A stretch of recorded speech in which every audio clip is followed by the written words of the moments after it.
समयपुर गांव में दो दोस्त रहते थे।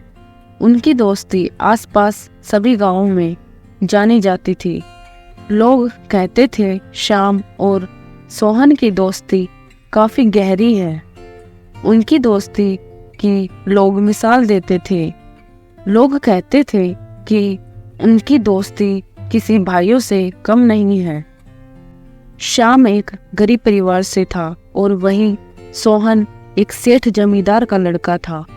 वह दोनों दोस्त साथ में पढ़ने जाते और साथ में घूमते खेलते थे।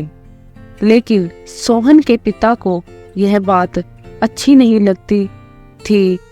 वह हमेशा सोहन को समझाते थे कि वह एक गरीब घराने से है, वह तुम्हारा दोस्त बनने के लायक नहीं है। लेकिन सोहन कहाँ मानने वाला था। अपनी दोस्ती को लेकर वह अपने पिता से कहता कि पिताजी, दोस्ती में ऊंच नीच नहीं देखी जाती। दोस्ती तो दोस्ती होती है, वह सिर्फ निभाई जाती है और श्याम मेरा अच्छा दोस्त है। इस बात को लेकर सोहन के पिता बहुत चिंतित होते हैं, क्योंकि उनको गरीब लोगों से चिढ़ होती थी और सोहन को यह बात बिल्कुल भी पसंद नहीं आती थी। कुछ साल खुशी खुशी दोनों ऐसे ही समय बिताते हैं। फिर बीच में अचानक सोहन के पिता उसे शहर भेज देते हैं अपनी पढ़ाई पूरी करने के लिए।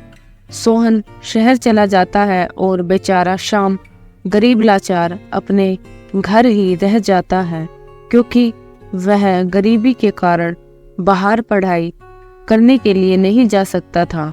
इसीलिए वह अपने पिताजी के साथ खेती बाड़ी करने लगा। श्याम कहीं न कहीं इस बात से उदास रहता था कि उसका दोस्त उससे दूर हो गया था। कुछ साल ऐसे ही बीत जाते हैं और वहां सोहन पढ़ाई पूरी कर एक अच्छी सी नौकरी प्राप्त करता है। वहीं श्याम गरीबी के कारण अपने पिताजी के साथ खेती बाड़ी में ही लगा रहा और खेती बाड़ी के चलते उसकी पढ़ाई ठीक से नहीं हो पाई, जिसके कारण वह नौकरी भी नहीं पा सका।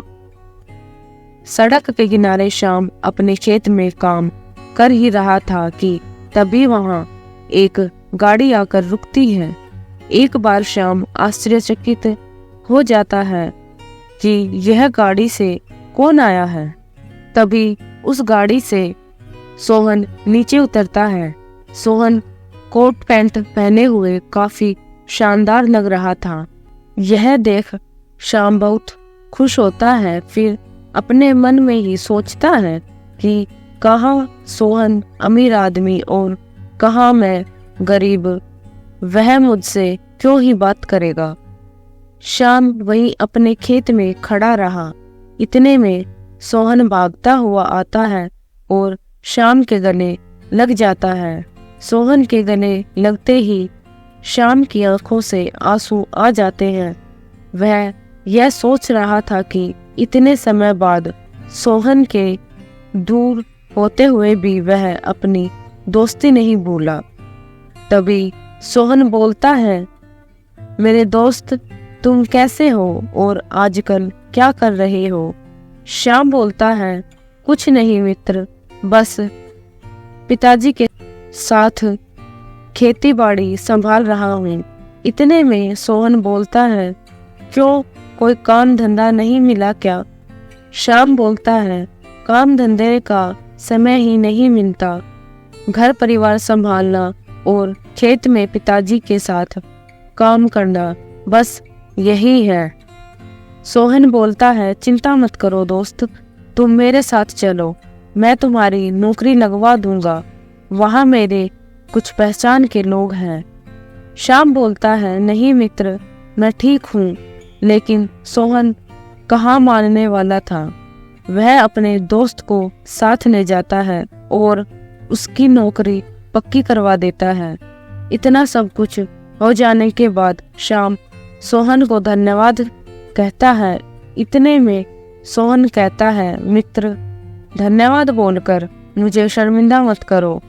तुम मेरे मित्र हो और यह मेरा फर्ज था कि मैं तुम्हारे बुरे वक्त में तुम्हारा साथ दूं, और एक अच्छे मित्र की यही तो पहचान होती है।